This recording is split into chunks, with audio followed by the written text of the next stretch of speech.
Hello, bachcho. Let us see the question. The question says that a coin is biased so that the head is three times as likely to occur as tail. This coin is tossed until a head or three tails occur. If x denotes the number of tosses of the coin, then the mean of x is. So इस question के अंदर जो की concept हम लोग use करने वाले हैं वो रहेगा अपना मीन निकालने का फॉर्मूला किसी रैंडम वेरिएबल x के लिए। वो होता है summation x i times probability of x i. सबसे पहले इस क्वेश्चन को देखते हैं। क्वेश्चन में दे रखा है कि एक कॉइन जो है बायस्ड है, जिसके अंदर हेड आने की जो लाइकलीनेस है वो थ्री टाइम्स है टेल आने के, यानी कि हमें जो दे रखा है वो कुछ इस तरीके से कि probability of getting head is three times probability of getting tell.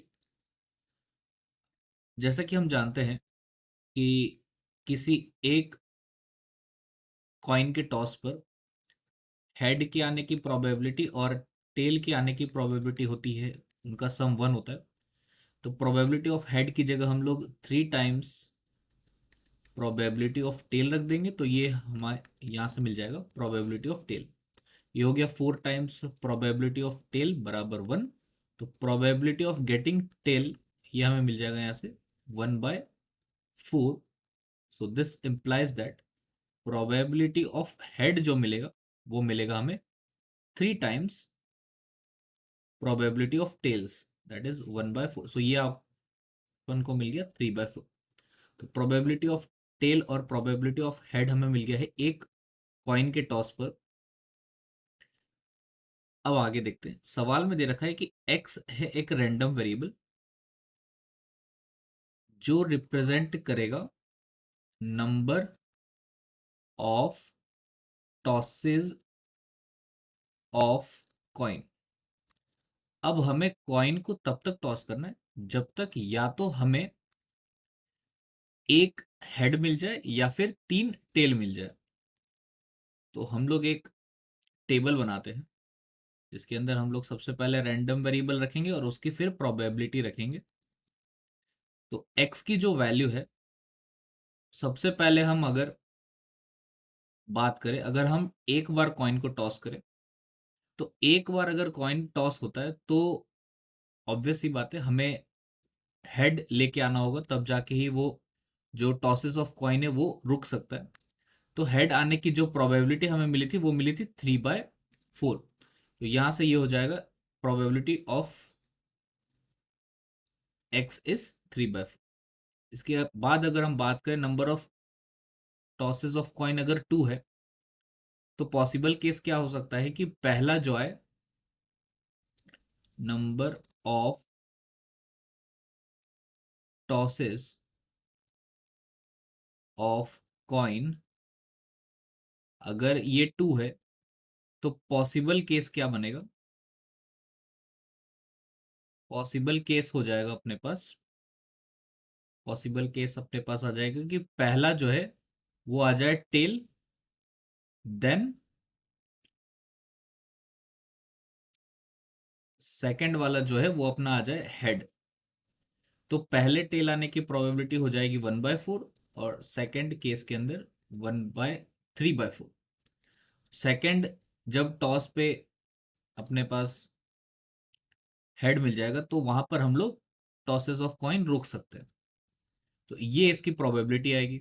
इसके बाद अगर हम आगे की बात करें तो थ्री टाइम्स अगर हम कॉइन को टॉस करें तो दो केस बनते हैं। व्हेन एक्स बराबर थ्री, यानी कि number of tosses of coin three है, तो पॉसिबल केस क्या बन सकता है। पहला पॉसिबल केस बन जाए जो कि हमारा सवाल का सेकंड हिस्सा था कि टॉसेस ऑफ कॉइन तब रुक सकते हैं जब तीन टेल आ जाए अपने पास, यानी कि जो तीन टॉसेस टॉस हो रहे कॉइन, तीनों के तीनों जो है वो क्या मिले, टेल मिले, यानी कि 3 टेल्स आ जाए। और दूसरा केस क्या हो सकता है कि पहला टेल यानी कि 2 टेल मिले, पहले दूसरे टेल हो जाए, और तीसरा जो है हमें क्या मिल जाए, हेड मिल जाए। ये दोनों पॉसिबल केसेस हो सकते हैं जब एक्स की वैल्यू 3 होगी। तो 3 टेल की प्रोबेबिलिटी हो जाएगी 1/4 टाइम्स 1/4 टाइम्स 1/4, और प्लस 2 टेल और एक हेड आने की प्रोबेबिलिटी हो जाएगी 1/4 टाइम्स 1/4 टाइम्स हेड की 3/4। तो ये हमें मिल गई है रेस्पेक्टिव प्रोबेबिलिटीज।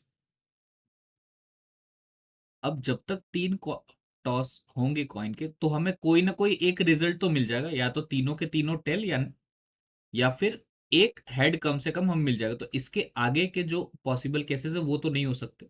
तो यहां से हम लोग अगर मीन कैलकुलेट करें तो वो क्या बनेगा, मीन आ जाएगा अपने पास, जो हम लोगों ने फॉर्मूला लिखा था, summation of x i times the probability of x i. तो पहले वाले की बात करें तो पहले में एक्स की वैल्यू 1 थी, तो उसकी प्रोबेबिलिटी जो हमें मिली थी वो मिली थी 3/4। तो 3/4, देन जब एक्स की वैल्यू 2 थी तो उस केस के अंदर अपने को प्रोबेबिलिटी मिली थी 3/16।